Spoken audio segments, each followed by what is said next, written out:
Physical Science. 1 Ta 10. The search continues.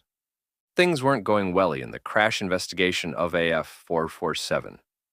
Searchers found the bodies of only 50 crash victims floating at the ocean's surface during the 4 weeks after the accident. Following this first search phase, which ended in June 2009, the French conducted 3 additional search phases with American assistance.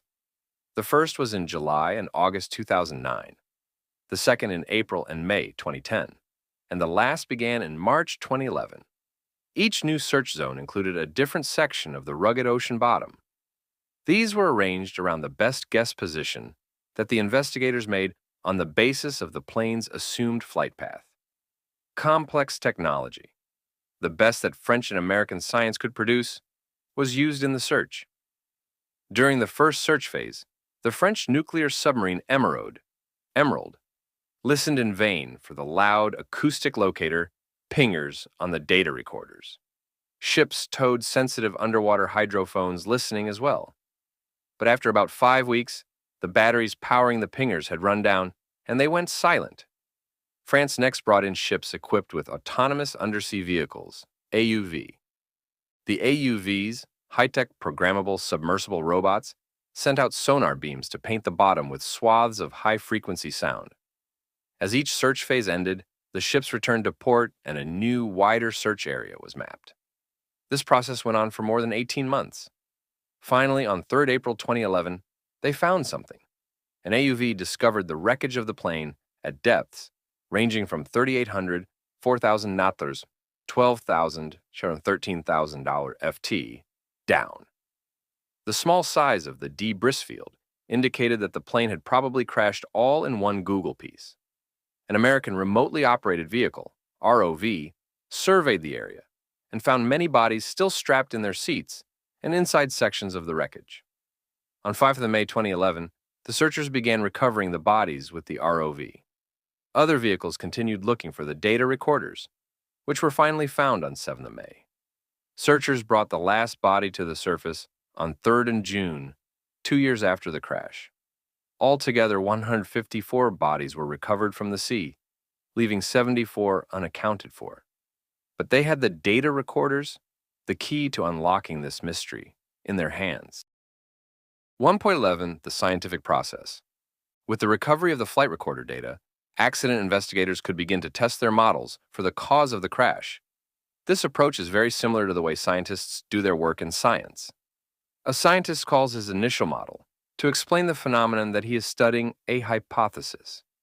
It is his best guess explanation, based on the information he has, along with the professional knowledge he brings to the problem.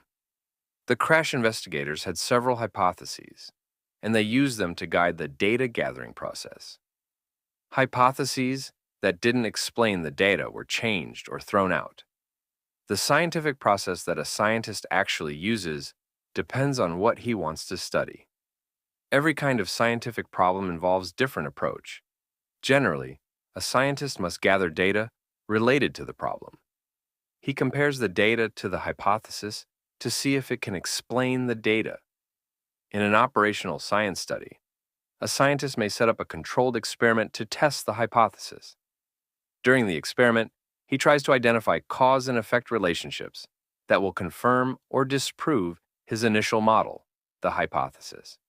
If the experiment's results don't make sense, or even if they do, he can repeat the experiment as many times as necessary so that he can confirm the results.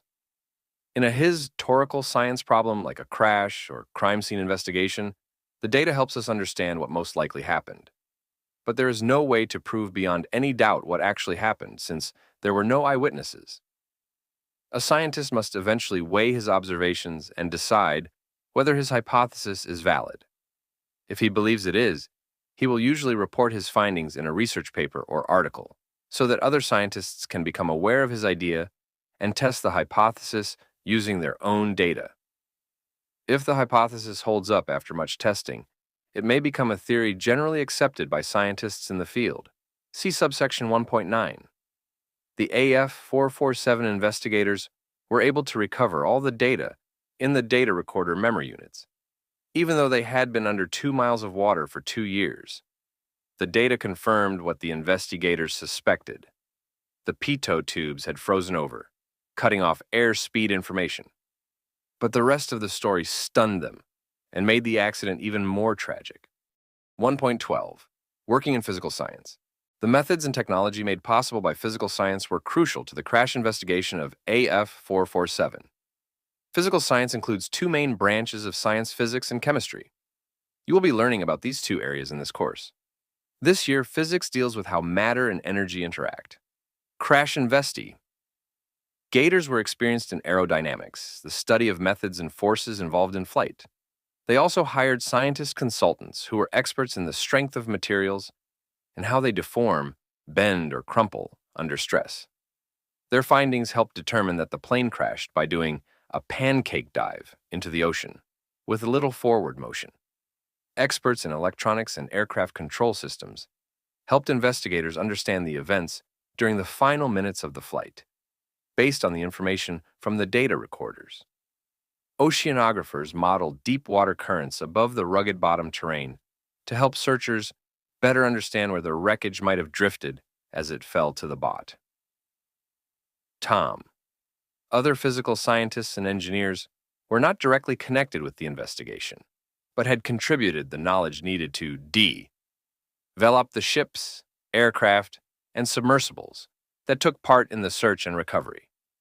Physics helped them design the vehicles, their sensors, and their propulsion systems. Chemistry is the study of the composition of substances and how they act in the presence of other substances. It also played a part in the AF447 story. Early in the criminal investigation phase of the accident, chemists ruled out E-bomb as the possible cause. They found no explosive chemical residue on the wreckage recovered during the first month after the crash. All aircraft wreckage taken from the ocean had to be soaked in special treatment fluids to remove the salts from them. Chemical experts supervised these steps. And just as with physicists, chemists indirectly contributed to the search in many ways, including developing the metals and materials used in the search planes, their fuels, and even the chemical batteries that powered the data recorder, locator pingers. Working in physical science can involve more than these things. Scientists may act as paid expert consultants for industry, for government, or even in court cases. Some physical scientists educate the next generation of scientists in universities. These young scientists become the scientists and engineers of the future, whose work continues to save and improve people's lives. 1.13. Your place in physical science. Investigators released the final AF447 crash report in 2012, more than 3 years after the tragedy. Here's what investigators think happened. After the plane left Brazilian airspace, it entered a region of huge thunderstorms near the equator. Most airlines had rerouted their planes to avoid the worst storms, but the crew of AF447 decided to go through them, flying around only the worst thunderheads.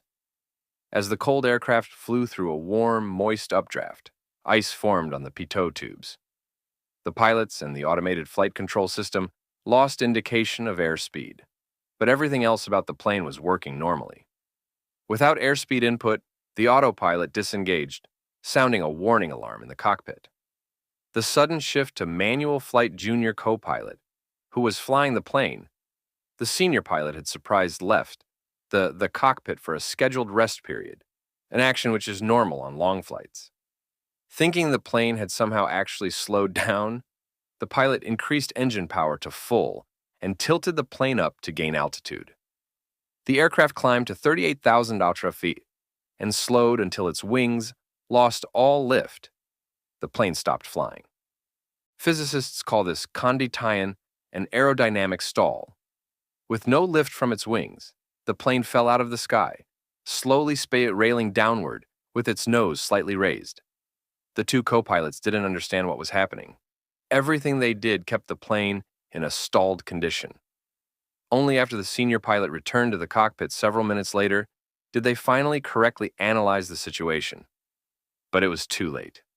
By then, the plane was less than 2,000 feet above the water. It crashed nearly straight down on its belly, with its nose slightly up. The time from the first stall alarm in the cockpit until the crash was just 4% 2 minutes. During that time, the plane fell nearly 7 miles. The aviation industry learned a lot from this accident. The pitot tubes on these planes had to be replaced with a design that didn't freeze up as easily. But existing pilot training programs seem to be the main problem.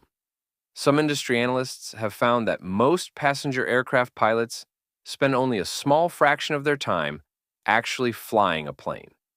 They are trained to let the computer autopilots owe most of the flying and only control the aircraft during landings and takeoffs. And even these are done automatically in many cases. Pilots do practice emergency procedures to maintain flight readiness, but these sessions may be too infrequent to keep them ready to handle unusual situations. This crash showed that pilots need to be trained better to handle emergency events like these. The highly automated joystick-style flight controls in the A330 aircraft prevented the pilot from feeling the condition of the plane or allowing the other pilot to intervene. This design interfered with their ability to analyze and react properly. So, the extremely advanced design of the plane may have also contributed to the crash. How do these factors apply to you? You are entering a phase in your life when you should be preparing yourself for higher education and the life work God will lead you into. The world wants you to believe that the most important goal in life is to get a good job so you can earn plenty of money, live comfortably, and have good health insurance. But education for a believer, especially science education, should guide your thinking toward how you might serve God in fulfilling the creation mandate. In a fallen world that denies God, what can you do to direct people's hearts back to Him by declaring the glories of His creation? Of equal importance, how can you show love for other people through good works in science or technology that will help them lead safer, more fulfilled lives? You can achieve both of these goals through an interesting and satisfying career in science. We use the Air France Flight 447 story to show you that there is a wide open world of opportunities to glorify God and to serve other people. The work is not easy. The fallen creation as well as unbelievers will oppose your efforts. But your work through Dominion Science and your Christian testimony will declare the truth of the gospel in a dark and lost world. Let's get started learning about physical science.